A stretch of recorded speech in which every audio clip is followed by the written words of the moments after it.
We are back, baby. And did I miss your ugly mug, Mr. Brown? How are things stateside, my old buddy? You doing well? Chelsea, get to know. Doing good, mate. Doing good. How you doing? Happy long Cassidy. I'm doing pretty good. Doing pretty good. It's been a long road to get here, and without overindulging, making anything about this, just thank you very much for all of the kind messages, all the lovely words that you sent through to me over the last few weeks. It's helped me along the way, and I want to thank you all very much. But we are not here to speak about me. It's all about the football, Phil, and what is occurring on and off the field. Before we get off the topic, I'm just glad I was born with an extra leg for things like this. Sorry.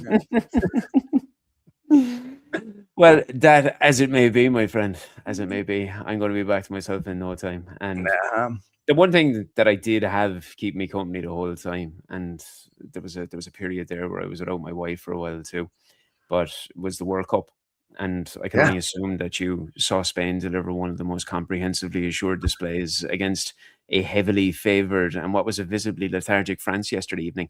I think Luis de la Fuente has again proven that, there doesn't always have to be a requirement for a hero on every single occasion. And I looked at it and I thought that when a group of players buy into a team collective, the team first mentality quite clearly ruled the roost yesterday evening, epitomizing why the man has been so truly successful with the country everywhere from under 19 up to senior level. It was quite the team display yesterday evening for Spain, wasn't it? First of all, 90% of the football, I know everyone has different takes on this. I've really enjoyed 90% of the games that I've watched. They've been entertaining. Obviously, the World Cup, like all tournaments, get tainted by our regulators, by the officials, by the administrators, who of course do everything they can to destroy a beautiful game. But most of the games I've been really entertained by, and usually the World Cup is just something that stops the withdrawals and something that I just am mildly engaged in. But I have to say I've really, really enjoyed it. And with Spain's a perfect example of making the best of what you have and building tactics around what you have, not what you want to have. They don't have a number 9 the way they did in the past. They don't have a David Villa, they don't have a Torres or Moreno. But the way they're brilliant defensively, but the way they find a goal threat in that team, even not going through Lamine Yamal, is Oyarzabal, Dani Olmo, just the way they have a threat, and there's a certain confidence about the Spanish that they expect to win. They're not overawed by the occasion. Here they are in a World Cup final. And to be honest, Shaun, the brilliant Pico Lopez against them, they never looked like, to me, becoming a World Cup final, a World Cup team would get to a World Cup final.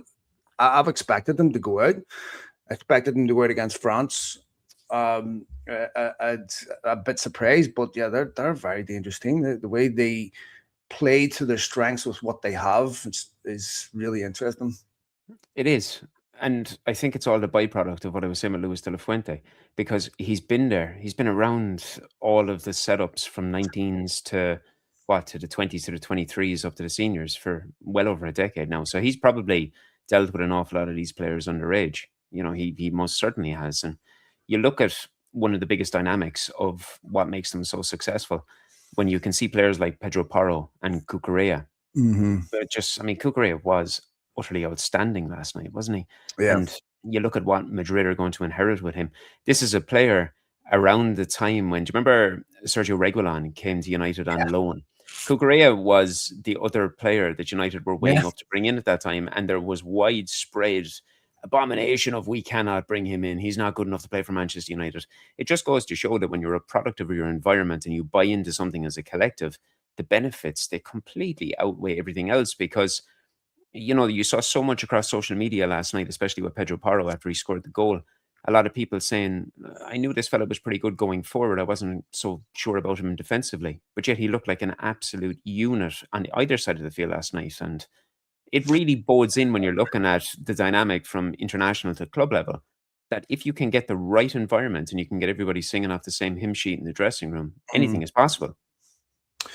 Yeah, and I think we have to be careful about making sweeping judgments about players over a tournament where they show up, perform well in 1 or 2 games, and then all of a sudden, they're completely reborn, and we've forgotten, what player we're watching every week in the Premier League. But it also shows in the right team, playing with the right characteristics, the right attributes. I think that there's a better player in Pedro Porro than what we see at Spurs. But they've such there's such variety in where their goals are coming from. They're just such a dangerous team. Anyone that beats Spain is going to deserve to win the World Cup. Exactly. And you're right, what you said a few minutes ago. Even though they are so highly ranked coming into the tournament, I don't think a lot of people would have seen them getting past France. And now it leaves the question as to whether either Argentina or England even has the capabilities to do anything against that sort of a team dynamic and a willingness to run into the ground for your teammates. All of that said, though, I think England would fancy. I think both England and Argentina would not be overawed by Spain. I just think that they're all 50-50 games. What's left? I think that England Argentina is a 50-50 game. If it's Argentina Spain or Spain England, to me they're all 50-50 games. You reckon? When you're looking then at England and Argentina, do you think that 39-year-old Lionel Messi can still have the capabilities for 2 more outings to really lift this home? Or are you going along with the likes of Kenny Cunningham and Ortiz stating he's a spent force and he shouldn't be there? Jeez, Kenny Cunningham. I know. Honestly. Kenny Cunningham put an 8-ball to sleep. When I'm looking at Argentina, what they have the mentality of a winner. They know how to win games. I think that they've been very fortunate with certain refereeing decisions, that Cape Verde game where Infantino is clearly distraught at Cape Verde's equalizer. That should have been a sackable offense on the spot. And then we see certain skullduggery going on with, rules that are no longer rules, that, that are completely suspended in favor for certain players. And then it makes you question, if, say, Lionel Messi or Ronaldo or someone like that, this is pure speculation, just giving an example. Go on, yeah. But if they returned like an adverse drug finding or something, do we really believe that FIFA would suspend them? I mean, if you look at Lance Armstrong was clearly protected, in cycling, because his commercial value was far greater than anyone else's in the sport. And the sport couldn't afford to do without someone like that. How many other things are FIFA hiding? And once you break someone's trust, you then question everything. I mean, the Balogun situation was a farce, right? Which ended up having a detrimental effect on the US. And to me, I think for someone like myself who is very committed to youth development football in this country, I love this country very much. I wanted to see it succeed. That was really disappointing because it's infantilizing a bit. And it makes you question. And just let me say something on that, Shaun, by the way. The Balogun situation is the last in a long line of FIFA making horrendous decisions, executive decisions to benefit the host. I don't know if you remember Byron Romero in the 2002 World Cup for South Korea, where they clearly benefited. I mean, who can ever forget the South Korea-Italy game, where they clearly benefited from some extremely dodgy decisions? 1978 World Cup, where Argentina got their the last game in their group moved so that they knew what they had to do to qualify. All of a sudden, they need 4 goals. They beat Peru 6-0. I was just going to say, was that Peru? I was trying to think about Argentinian dictator in the Peruvian dressing room, on the game, remember Argentinian, Peruvian, all this shit, right? This has been going on forever. So it just makes you question, like, what other stuff do they keep, hidden from us? And outside of that, I've really, really enjoyed the World Cup. But I think 1-11, Shaun, England have more quality than Argentina. But Argentina have the mentality of winners to get there. It's a 50-50 game for me. It's a fair assessment, and England have plenty of star power across their starting Yeah, 11, but for so sure. do Argentina. Yeah, they I, both do. I would agree with you. I think when you're looking at it as a whole and as a collective, on paper, England certainly looks like they have the more formed, gelled unit that can last. But I think mentality goes an awful long way with it too. I mean, And I Argentina haven't really beaten anyone yet. No, it's been largely favourable in terms of what's going on, and there's been a few of them that they've really made a chore out of Really it, haven't they? struggled with. Really, really struggle with it. But then at the same time, it makes it entertaining. It adds to the camaraderie. It adds to the drama that's going on there. And I just think, from a footballing perspective, as good as Jude Bellingham is, because he's really, really landing himself in the spotlight again, just as to how good he is. Harry Kane can always do absolutely fantastic. I think there's maybe one or two of their would-be star players that have accrued quite large transfer fees and are going to continue to do so, have maybe gone a little bit quieter than they would have liked.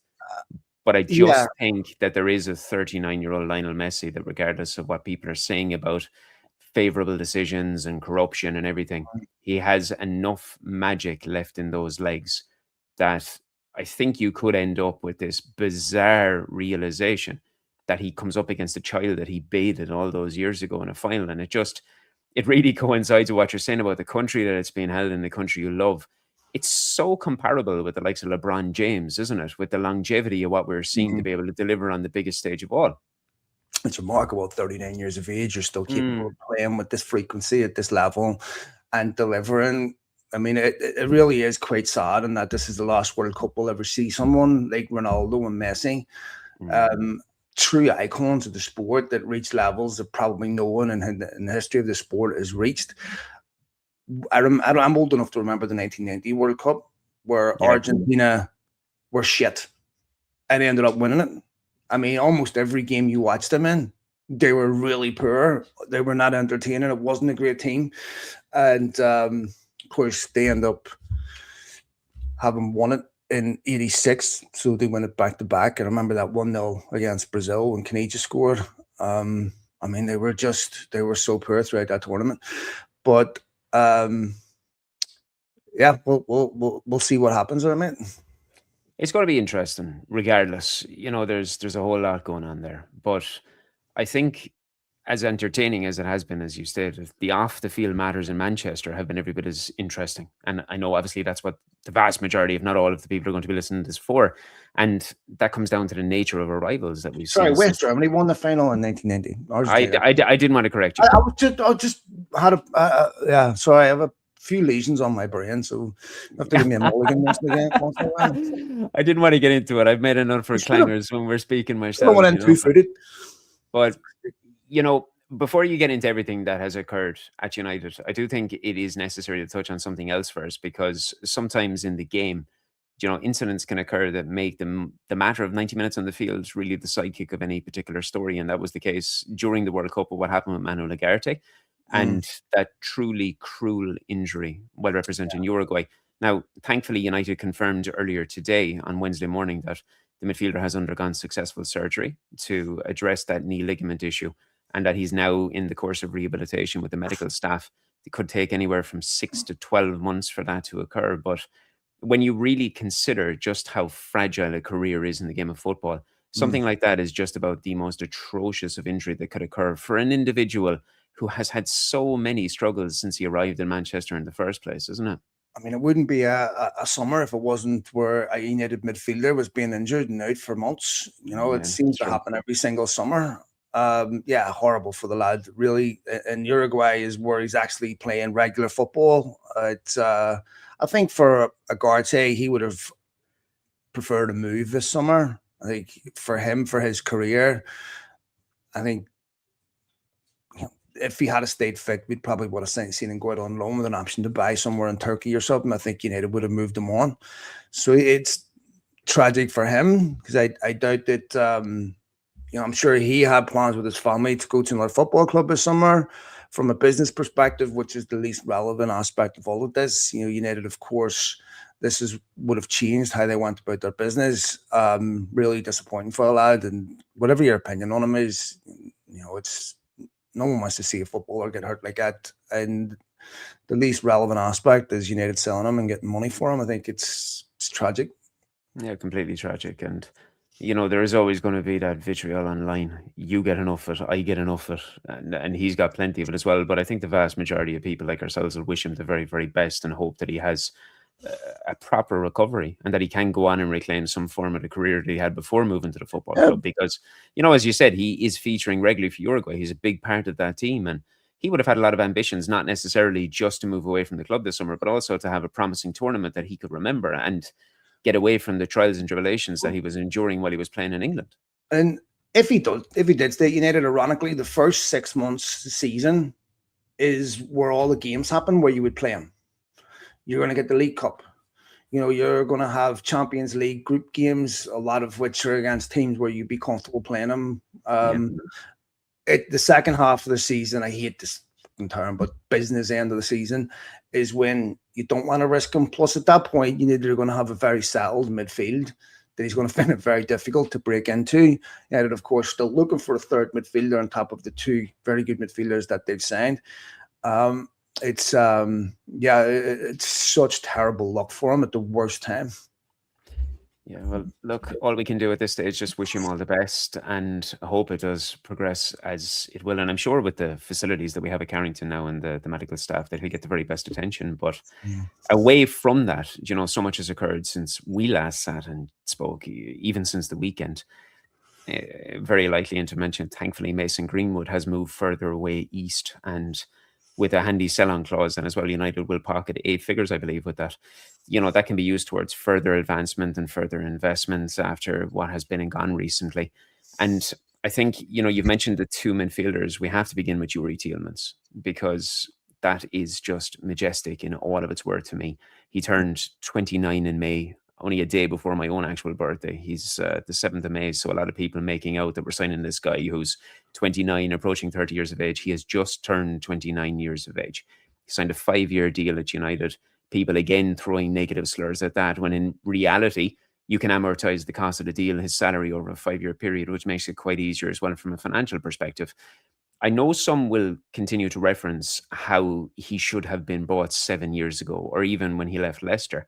But with the level of quality that he has, Phil, the Premier League experience, the European exposure, both in the Europa League and the Champions League, and not to mention the 90 caps that he has earned for a country that is an extremely good footballing country that he captains. I mean, this screams of about one of the shrewdest deals in recent memory for a fee that gives you very little in the modern game. Do yourself a favor and Google what players have went for 35 million. Right? And you're getting a ready-made Premier League midfielder that's ready to step into your midfield, that knows exactly what it takes to compete in the Premier League. Look, Omar Barada said that our signings, United signings, will be a mixture of youth and experience. Yep. Having a midfield of Kobbie Mainoo, Andre Santos, and another young midfielder, you're asking to be tore apart. And this is where football managers contaminated football fans' opinions. Obviously, real football fans that understand football don't see a concern with sending a 29-year-old footballer. And not everyone you buy has to be bought for the purpose of reselling and developing. It's great in a video game, but United need experience in that midfield. He's a year younger than what Casemiro was when United signed him, and the jury is in on Casemiro. Casemiro was a magnificent signing, crucial. We wouldn't be talking about Champions League football if it wasn't for that signing for Casemiro. We wouldn't have been in the Champions League 2 years ago under Ten Hag if it wasn't for Casemiro. Remember, which I do remember reminding you on the show about his overhead kick at Bournemouth away, which put United in ditch. No, listen, I'm ecstatic about that signing. If you've got to stretch 85 million, that's how you stretch 85 million. You buy a young midfielder, very highly rated. You can't get anything in the Premier League for 50 million these days. You need to pay 50 million for Wan-Bissaka. Right? I mean, Wissa, Alanga cost more than that. Right? And the reaction of Chelsea fans, there wasn't many positives in their season last season, but Andre Santos was one of them. I'm really, really pleased with those 2 signings. United are still going to go out and get a third midfielder. If you'd have said to me over some United will sign 3 midfielders, 2 of them have Premier League experience, I are of that level, I'd be extremely pleased. And look, these are 2 players that wanted to come to United, really wanted to come to United. I don't think Mateus Fernandes wanted to come to United that bad, or he could have done what Brian and Bumo did, but he didn't. I think that these are players that Tielemans is obvious, but the Andre Santos one to me is entirely driven by scouts and analysis, and of course Vivell knows him very well. I'm really, really happy with those 2 signings. And I think you should be. I think everybody should be. I mean, it's worthwhile me mentioning this. This is the first time that I've spoken in what? When was the last time we spoke, or that I spoke? Maybe a month ago. When you look at what we have been trying to do, we'll say separate from myself and yourself, our conversations, but at the Theatre of Red throughout the summer, is provide as much crucial information. Just we'll say not speculation, not nonsense that's just looking to generate clickbait or anything like that.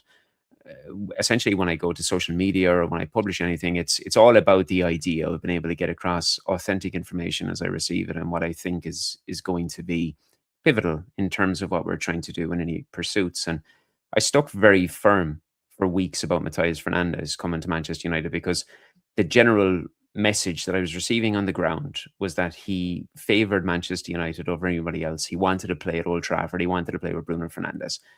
And obviously that fell through. I took the height of pelters for an abuse that you're going to receive, and that's to be expected.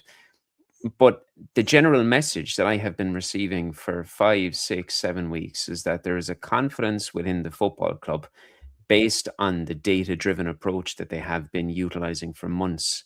And it ties in with what Omar Barada said when he was speaking with Andy Mitten, that the club, be it Manchester United or Barcelona or whoever else it was, has to be ready to pivot essentially at any given time.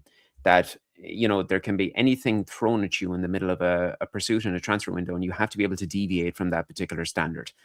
Me putting that message out there and conveying that in the manner that I have does not make me, we'll say, a shill for Ineos or looking at applauding incompetence in the background.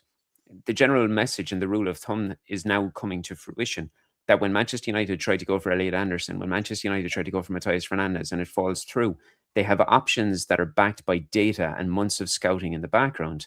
So when you see somebody like Andre Santos coming through, this is not the club panicking and just firing 50 million, but it is actually 48 million. You can be precise about that, okay? Because nobody else, every other football club, they get it precise, but Manchester United get it in euros. But it was 48 million pounds for a player that made his debut at Vasco da Gama at 16 years of age. You had players like Juninho Pernambucano. Do you remember him? A famous player for Lyon. He was. What a free kick taker. I remember him speaking, coming out and stating that, that Andre Santos has it all. This was prior to his move to Chelsea, that he is going to be a mainstay in the Brazilian national team for years to come, that he's so highly thought about in South America. Chelsea bought him because they got into this route of buying all these young players, and they're trying to get into this model of purchasing young players and have a sell-on fee. Now, obviously, this has worked out very well for them. It's showing that they purchased him for, what was it, 13 to 16 million pounds or something, and they've made a nice profit on him. But Manchester United are getting a footballer that not only excelled in Ligue 1 for 18 months with Strasbourg. A lot of people are liking to say that we're getting this squad player. We're getting a player that played 43 times for Chelsea in all competitions last season. He started, I believe, anywhere, but was it 13, 14 times? Okay, that's not as much as you'd like, but he's going up against Moises Caicedo and Enzo Fernandez. In all honesty, these are 2 players at the peak of their powers, one of them playing against England in a couple of hours in a World Cup semi-final. So Manchester United have brought in a young, talented, hungry player who wants to play for the football club. They've done their research. They found a player in Yuri Tielemans who, for whatever bizarre reason in the world, somebody thought it was a good idea to install a 35 million pound release clause in his contract, which I think, I know from the outcry on social media that Villa fans are absolutely disgusted with what they see. But one of the biggest factors that I just can't escape with him is just how pivotal that himself and Bruno Fernandes will be both on the field and at Carrington. Because their mentorship, Phil, the mentorship of the likes of Kobbie Mainoo, of Andre Santos, and even the likes of Tyler Fletcher, who retains ambitions of playing some role in the first team squad, it's all good and well, as you said, to have a young group. that can compete for a decade. But you need to have that experience. That's the Mm-hmm. fundamental thing. And we saw how much Cobby spoke about his time with Casemiro in that, in the departure video that was released about Casemiro. And I bring Tielemans, he's one of the better options out there that I believe will help to bring Cobby to the next level, both mentally and technically. So not only are we looking at a player who can deliver on the field and who can genuinely help to aid Carrick in a massive way, both domestically and on the continent, but I think the benefits of what we're going to see will truly be seen with the likes of Menu and Santos in moving forward. Yeah, look, for young players to develop, they need experience beside them. Your Tielemans will be someone that's coming into United that will not be asking questions about himself. Can I do it at this level? Can I do it consistently? He knows exactly what needs to be done. He's experienced. He's a Belgian captain. This is a magnificent football player. He's not injury prone. If you look at his passing statistics, which, there's a few areas where I will accept data infers certain things that are objective. His passing stats breaking through the lines, to me, I think this was a really intelligent signing. I would agree United should have done it years ago. Or I remember when he played for Anderlecht against United, I think it was 2017, under Mourinho in the UEFA Cup. And I remember thinking back then that's someone United needed to sign. He was an excellent young midfielder. They were linked with him, but they didn't. But here they are saying they're 29, just turned 29, exactly what you want. That to me is one of the soundest pieces of business I've seen United do. You need to get 2-3 years out of him, and then let's say he decides he wants to move on to MLS or something. Arsenal just sold Trossard at 32 to Besiktas. There'll always be a market for Yuri Tielemans 2-3 years from now. 2-3 years from now, consistently qualifying for the Champions League and having that accumulative revenue from qualifying for the Champions League for a couple of seasons. Now you're making a whole different decision 2-3 years from now. These are not Galactico signings, but that's not what United need. United need players that are ready to come in right now. Andre Santos is ready to come in right now. People saying he's going to be a squad player. Well, any midfielder coming to United right now has to look at their position and go, I believe I'm going to be first choice, because the first choice is there for whoever performs. United need a midfield where if a player gets injured or they have to rotate, the quality doesn't drop off significantly. We also have a couple of other young players from the academy that will supplement that. I think if with one more midfielder, that would put United in a position where, in the League Cup and situations like that, there's opportunities for the likes of, Tyler Fletcher and some of the other young kids coming through. So United don't have the resources of a Man City to go out and spend 100 million on a young midfielder who's played, Moroccan midfielder who's played, how many League One games? Less than Andre Santos has played in the Premier League, from what I understand. I could have that wrong. I've been known to get things wrong. But so thereabouts, 100 million for Kawadi, and then you're talking about 150 million for Elliot Anderson. Don't forget what they spent on Semenyo in January. Don't forget all these other.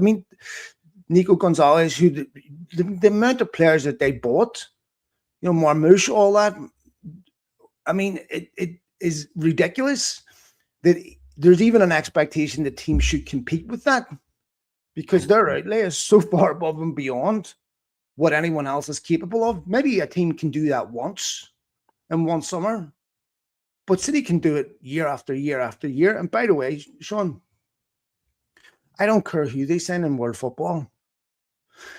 The biggest reason why Man City were successful walked out the door. And I don't believe that Elliot Anderson's going to be able to compensate for that loss, or even Bawadi compensate for that loss. Listen, if you're Lille, you get 100 million for that kid, go ahead. But would it surprise you 12 months from now that kid is nowhere near City's first team? Look at what they spent on Kusanov, Vitor Resch, everything. Unbelievable. So, City are operating in a whole different league. United can't afford to do that. So they have to be a bit more sensible about how they buy. And I'm comfortable enough with what they're doing. Look, it's you have realistic aspirations and you have realistic goals for a side. City are doing what they're doing every single transfer window, and they're doing so while this shadow of 115 charges is over them and is just being pushed down the line every single couple of months. Manchester United are operating on the standard that they are after over 2 decades of financial mismanagement and being pillaged and being raped. There's differences in what we're able to do, and you see one of the biggest problems that you have is there's very well followed social profiles and these social superstars, as I call them, laying out this narrative that Manchester United have hundreds and hundreds and hundreds of million to spend and that they just don't want to spend it. In reality, if you look at it properly, it's not as easy as that. And when you think about somebody like Yuri Tielemans, as we're saying, one of the things that stands out to me with him, he's very much an Alex Ferguson signing. He's the type of player that Fergie would have jumped at to bring in and to be able to add a bit of harmony to the squad, be able to add a bit of experience and be able to put an arm around the shoulder of some of the younger guys. And rightfully, in what you're saying with Andre Santos, I think one of the easiest ways is something I put out in an article. People want to jump down the neck of signing somebody like Santos because he's not a regular starter for Chelsea. Whereas if you were to alleviate the previous 12 months and look at Andre Santos, the Strasbourg player under Rosenor, the guy that is matching statistics with the likes of Sangare and also contributed 10 league goals during that season, you'd have people saying he's worth 60, 70, 80, 90 million because of his outlay and his age and what he's done in a continental division. And this is the world we live in, unfortunately. People want to use metrics and statistics that are coming from video games, but they want to disregard actual metrics that you're seeing coming across on social media. And unfortunately, there's no way of getting around it. You can please some, you can't please the others. And like you said, these are two very, very good signings. There will be a third signing. I mean, God willing, I even open my mouth about it now for fear of having my head bitten off by somebody. But there is going to be a third signing at the football club, and that offers depth, it offers options, and it offers Carrick the ability to be able to attack any opposition across any competition with a number of different avenues, be it technique, be it ball winning, be it the ability to hold possession. And that is what this football club needs. And, it goes without saying, we can't forget Carl Darlow in this conversation as well. Obviously, the man has followed in the footsteps of the likes of Joe Jordan, Gordon McQueen, Eric Cantona, and swapping leads for Manchester.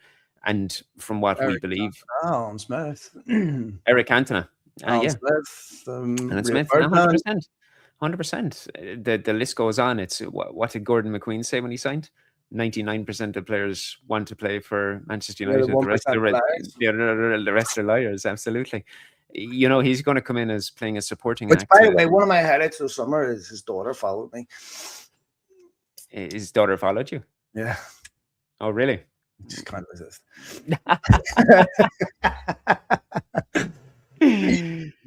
So we suspect he's coming in, obviously. Well, we don't suspect. We know he's coming in as a supporting act to Senna Lamens because it looks like Altay Bayindir is going to be returning back to Turkey. Now, I know, and I'm curious for your take on this right now, because I know from seeing some of the stuff that you've been putting out that you have kind of mixed emotions somewhat about, I don't know what way to put it, maybe the quality of a reserve goalkeeper or the status and expectations of a reserve goalkeeper. Yeah, no, my lament is about people that are disappointed with United not signing a Galactico backup goalkeeper. Like, backup goalkeepers are typically guys at the end of their career. Because if you're a young goalkeeper and you have quality, you don't want him sitting on your bench. It's a total waste of time. You loan that kid out. The likes of VTAC and stuff are not going to sit on your bench, and nor should you want them to. So, I mean, you look at him, he's 22 years of age. He's just won pretty much every award he could win at Bristol, hasn't he? Yeah, so he's a first-choice goalkeeper. No one's going to torch their career to sit on your bench. You don't want to rotate goalkeepers. You want a number one. So Darlow's there in the event that something goes wrong with Lamens, which could happen. But I don't think there's many backup goalkeepers that are better than that. He ended up becoming Leeds' first-choice goalkeeper towards the end of the season. He's only a year older than what Van der Sar was when he signed for United. If, God forbid, something happened to Lamens, who knows what we're going to get back after his mistake in the World Cup. I think he's quite level-headed. I think he'd be all right. But if something happens to Lamens, I'm extremely confident in putting a Carl Darlow in there. I would not be confident in putting, a Bindier in there or an Onana. If you look at United's first half of last season, first couple of games, a lot of the lowest moments came as a result of those two playing. The Grimsby game, the Arsenal game, undoubtedly and it was so deflating because you're going, if United don't sign a goalkeeper, I don't care if they're playing with 10 Messis outfield. You can't win games of football. Everyone that's played football at any level, everyone knows what this is like. When you're lining up, you're watching the opposition, doing the old shooting drills, and you're looking over and you're seeing the shake keeper. I mean, it's like Christmas morning. You're going, oh, yes. He keeper shake. I don't care how good any of these rest of these players are. I'm pretty confident I can hit a ball on target, right? No matter how good your defenders are. It just is completely demoralizing. And I remember tweeting out the start of last season, right before that Arsenal game, whatever happens, United cannot lose to a dodgy corner due to poor goalkeeping. And that's exactly what happened. How United didn't see that coming, I do not know. Are you saying you manifested that? Is that what you're trying to put out there?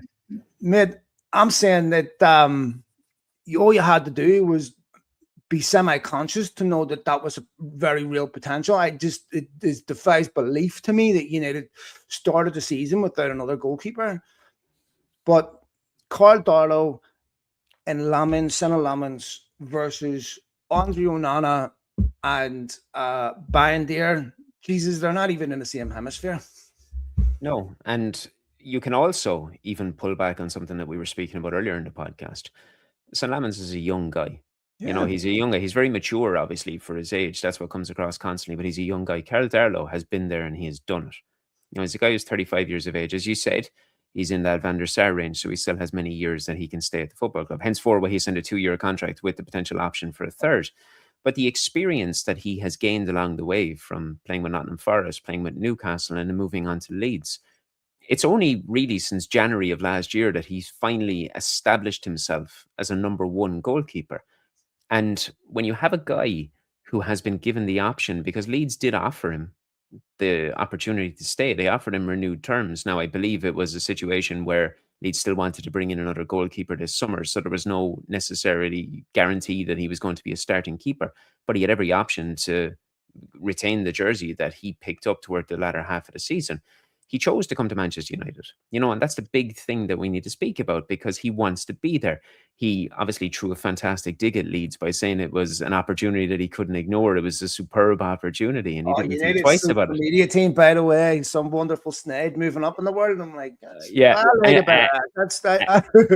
and the fact that he retweeted it, the fact he retweeted, but at 35 years of age, he can be an arm around St. Lamens' shoulder as well. It's not necessarily that he's gone and enjoyed it on the grandest of stages in Europe and across. He's played with Wales. He waited as long as he could to get an opportunity at England, but he's a Welsh international. This is a guy who can aid the dressing room further.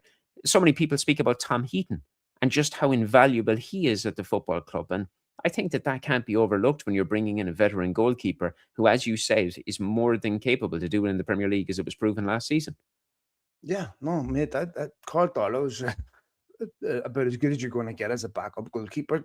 If you look at throughout the Premier League backup goalkeepers, I mean, there's not many sitting on benches that are better than that. And you look at Liverpool, for example. In Queven Callagher is developing. Once you get to a point, he's not going to sit in your bench for Alisson. He's not going to sit in your bench for Mashvili. Sorry, for Georgian lad goalkeeper. He because he's good enough to be a first choice goalkeeper. This is, it's very hard position to fill. But I'm extremely happy with Lamens and Darlow versus what we had starting last season. That is a significant upgrade. And look, if you're called Darlow, I would say that I see an opportunity to play maybe 10 games next season. Get the League Cup. There'll be games in the Champions League. There'll be dead rubbers against teams United expect to beat. I'd be very optimistic. And if God forbid, if something happened to Lamens, I'd be more than comfortable with Darlow stepping in. He's not Lev Yashin, right? But he's a good goalkeeper. And You have to have a goalkeeper that your back four trusts, back nine if it's a Marine, on your back four trusts, right? Very good. Starting with two goalkeepers and then defenders, right? Very good. You but that your back four trust, it's solid, that's not erratic. He takes all the boxes. Absolutely, he does. And at this point, what are we here now? 40 minutes. A couple of questions we got to get to, sir. They've arrived in via socials and email. And the first comes from a regular listener who has submitted questions previously, Mr. Andres Stoneman. He says, "Hey, gents, I hope you're enjoying the summer. My question is, are there any realistic signings that we could make this summer that would raise your expectations for the season?" Do you want me to lead with this, Phil, or you? Go ahead, you start first. All right. So when I think about this, I look at it and I'll say, I think I've long moved past the necessity to spend a fortune on individuals because of what they have done elsewhere, we'll say. Because I think for far too long, we have seen everything from commercial arrivals to players who've lit it up in a lesser division, only to be swallowed by the expectations and the demanding nature of everything that you see at Old Trafford and everything with Manchester United. I think honestly, if you could bring in one of the truly superstar attackers in world football that maybe plies their trade, any of the big boys from Madrid, Paris Saint-Germain, Bayern Munich per se, obviously the expectations would then go through the roof in the fan base because you're bringing in, I'm just throwing names out there. Let's say like Olise, if he arrives or Vinny Jr. arrives, Of course, yeah. People are going to think, oh my God, look who we're after getting. We're going to win everything now. Reality often proves so much different. And I would like to see a shrewd operator in the six come through the door to aid Santos in that experience and to be able to hit the ground running if Santos found it difficult to acclimatise to Old Trafford, which I don't think he will. I think he seems to have a shrewd head on his shoulders. And I would also like to see an out-and-out talent at fullback. That would make me feel maybe even more assured in myself. But considering what we've spoken about with the financial structure at the club and what is an evident unwillingness to go beyond the set financial parameters that are set behind the scene, I do think it is difficult to think of somebody that we can afford who can come in and really shift expectations. Obviously, it goes without saying, stuff we've spoken about previously, I did always believe that Elliot Anderson could have elevated everything at the football club in midfield. But like I've said, that in itself is not a guarantee. And like something you have said previously, which is totally correct, there's going to be clubs that don't have Elliot Anderson that are competing for major honours next year. So I don't think it's necessarily about bringing in somebody for a mammoth transfer fee, because this seems to be outweighing the actual potential of players these days. People want to see 70, 80, 90, 100 million spent on a footballer rather than what you're actually purchasing through metrics. And for me, I'm more so looking at trusting the data that's happening behind the scenes as opposed to a 100 to 150 million pound player coming in the door. Yeah, I mean, I don't think there's too many £150 million players out there that are actually worthy of that fee. I mean, if you're telling me, could you nearly get someone like a Valverde? Would I be ecstatic? Absolutely. Or Vinicius Jr. or someone of that caliber, of course. Then absolutely, you'd have to be an idiot to turn that down. But we just started this podcast by talking about Spain and France. France have the better individuals, right? Spain have the better team. Mm-hmm. And so, you need individual quality, of course, to win games of football, but you don't want to tart up your squad. You need to fall in this trap before, like when they signed Ronaldo, right? Without any serious consideration on the impact of the team, the dressing room and the environment. It's about tarting up a squad with players that have enormous commercial value, and that has never worked for United. You take a look at some of the summers United have had in the past. I mean, imagine a summer today where United signed Raymond van der Heij, Ronnie Johnson, Ole Gunnar Solskjaer, Jordi Cruyff, and who was the other? Poborski. Yeah. You fucking imagine, right? Couple of Norwegians that no one's heard of, a backup Dutch goalkeeper, a Barcelona squad player with a famous name, and a player who had a really good Euros. Right? Yet those were, maybe with the exception of Poborski, all very, very, very good signings. So it's easy to look at players, look at glamour, but we're so disappointed with that in the past. You need players that want to come in and play for this football club and that are of particular level, don't necessarily grab headlines. They're not someone that you're going to have to worry about branding. You're not someone that you're going to have to worry about, his brother uploading stuff to the internet about him. These are players that are seasoned professional footballers that have got it right off the pitch, which is so important at United because that's going to get amplified. And in the past, United have not paid enough attention to the players, branding off the field and problems that brings with you. And United, in fact, have encouraged that in the past. Now you're saying footballers, and I think United still need another midfielder. I still think they need a fullback in left back position. And depending on who leaves, ideally, at the very least, they be able to move Xerxes on and get a backup or someone that's going to push Sesko for that central striker position. But again, Sean, we're also going to see some of this come from the academy too. Yeah, absolutely. And that is actually a question that it's one of two remaining questions I have, but the one that I had next was Jeff Blakely got in touch via email at editor@theatre-of-red.com, and he asked about Rio Ferdinand's comments on his latest YouTube video. He says, Rio has said that, according to Fabrizio Romano, United have agreed a 45 million or 45 euro pounds fee for Roma's Manu Kone. Now, there's been no such confirmation yet. So he wants to know, was this a slip of the tongue or simply nonsense from Rio? States he loves the work and keep up the great work from us all. Yeah, look, one thing United have been exceptional about is making sure people don't find out what their business is. So I doubt Rio Ferdinand is in a position where he's very well informed.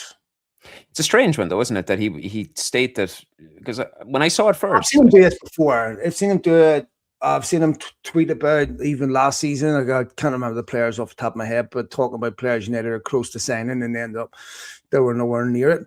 What United should have done is made a Roma type offer on loan with an option to buy next year. Because every offer Roma make you is a loan with an option to buy. United should have just said, "Here, we'll give you 50p, and then if he plays 45 games, we'll give you 20 million." You got to admire the consistency, though, don't you? Yeah, well, I mean, they just take advantage of English clubs wanting to move on expensive players and getting them at great acquisition cost and with very little risk. Kone is someone, along with Camavinga, that United really, really like. With France being out of the World Cup now, it'd be interesting to see what actually happens there. And I think United will be looking to get those deals done as quickly as possible to give Carrick those players at their earliest availability through pre-season.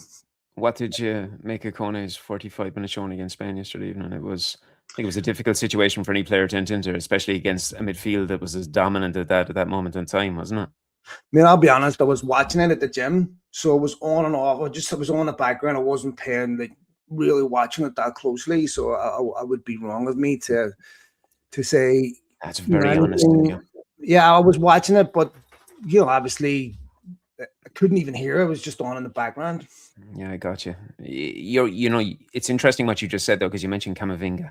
And I think after everything that has come to fruition, I mean, when I saw all this reports over the last few weeks about Aurelien Tchouameni, obviously, as I've said many times on this podcast, speaking to you, I'm lucky enough to build a pretty reasonable... Crazy to me France didn't bring him.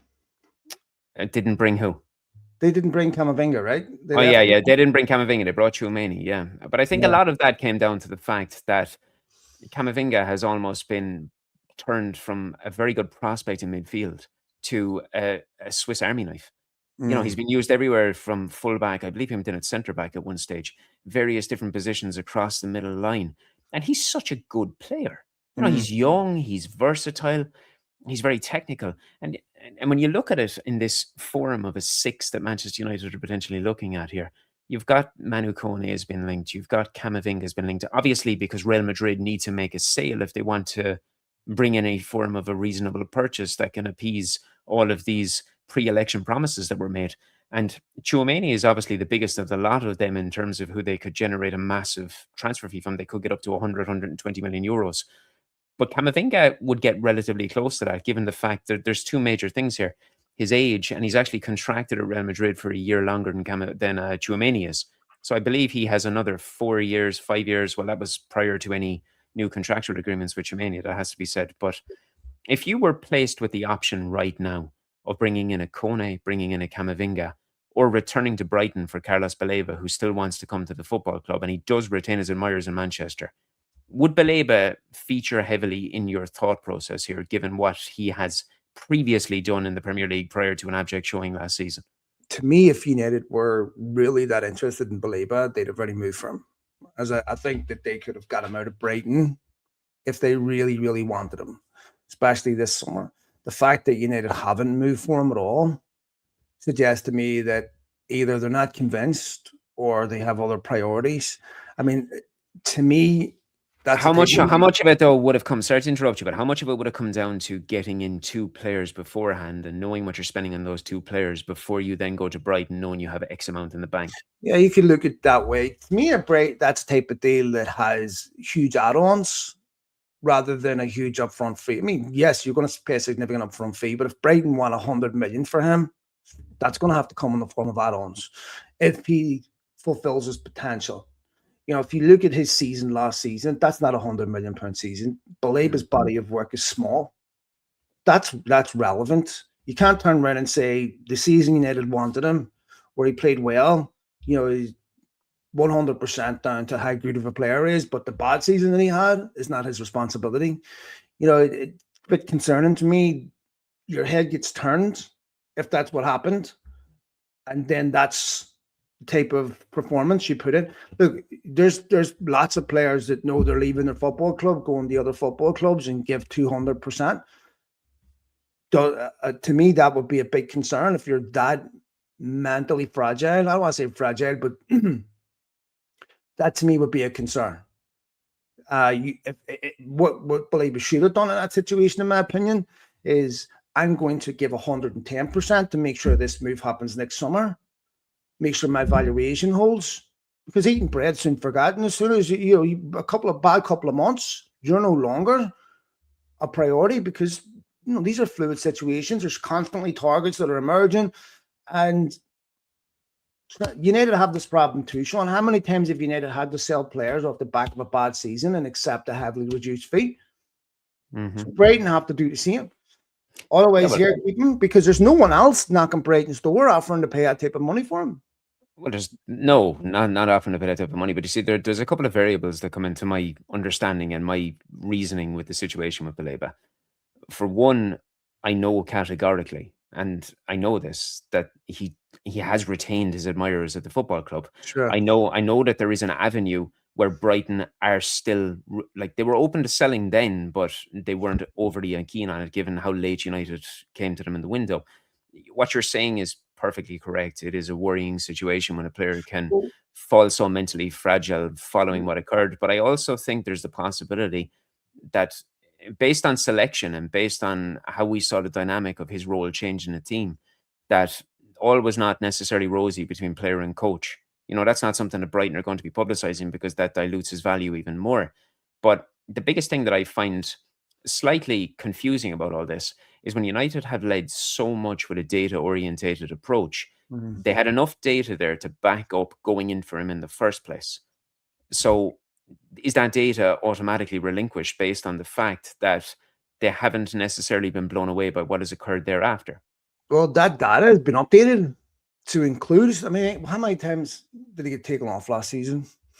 And, you can have issues with the coach and all, but lots of players have issues with their coach. And why does he have an issue with his coach? Let me put it like this. Had United have bought him last summer and he put that season in for United, he'd be getting slaughtered right now. And at Brighton, you don't have the same pressure, the same focus. You can get away with a couple of bad games.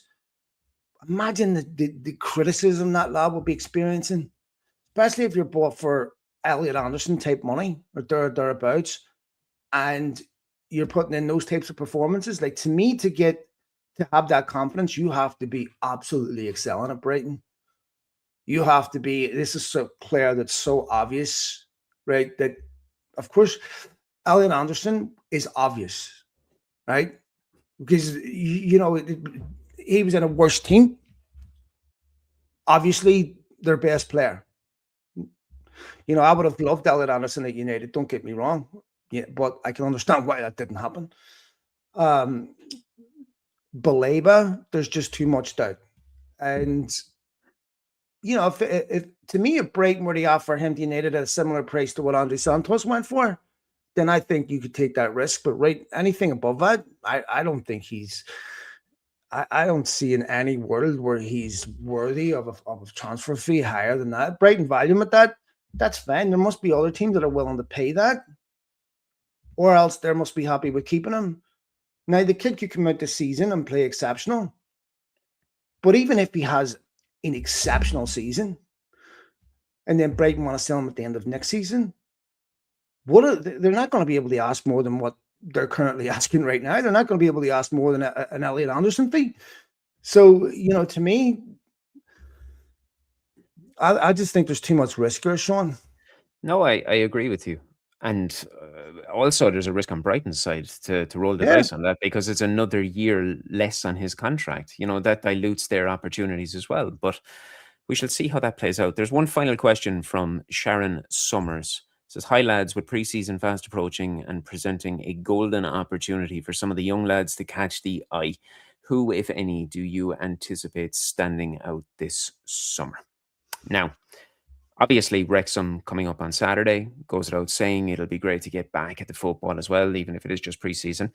This is something I actually wrote about recently, Phil. And even though there are several promising options available within the young lads that are going to be travelling, I focused on JJ, Tyler, and Shea Lacey.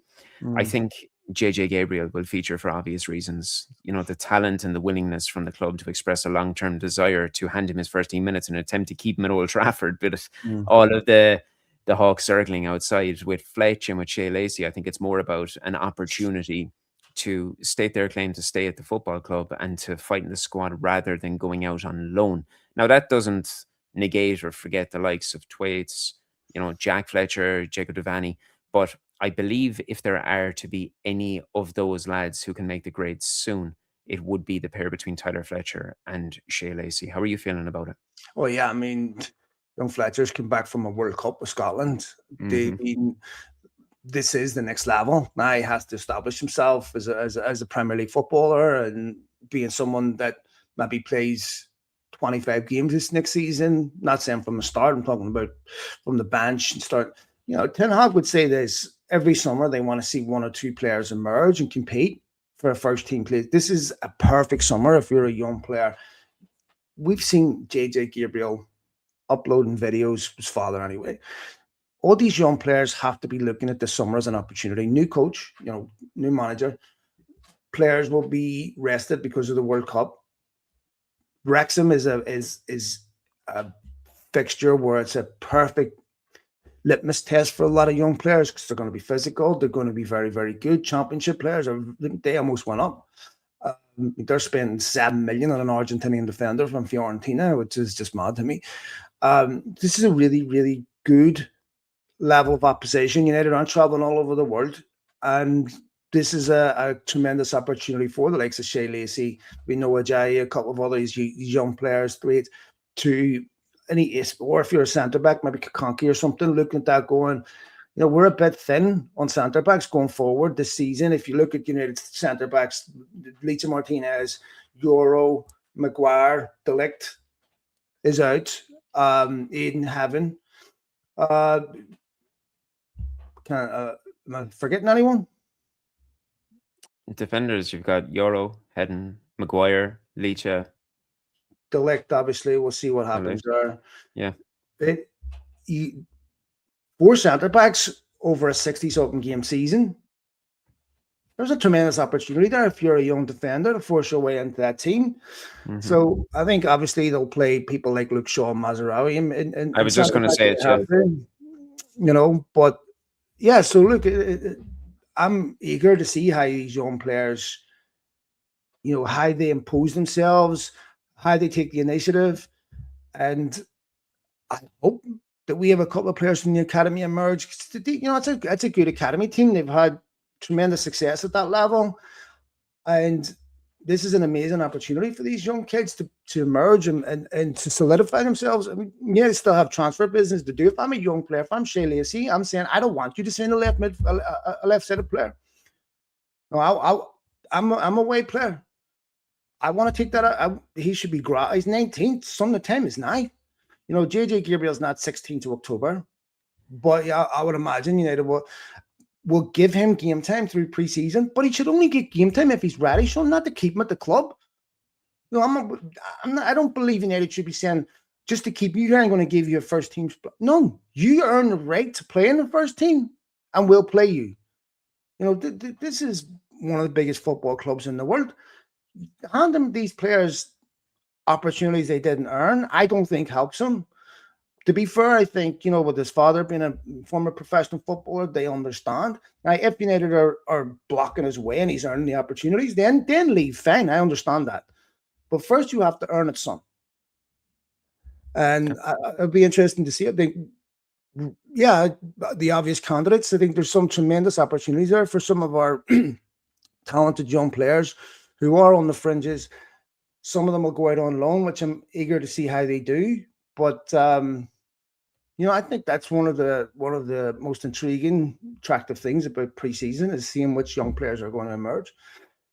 Harry Amash, if you're Amash, I don't want you to send a left back. I want to grab that spot.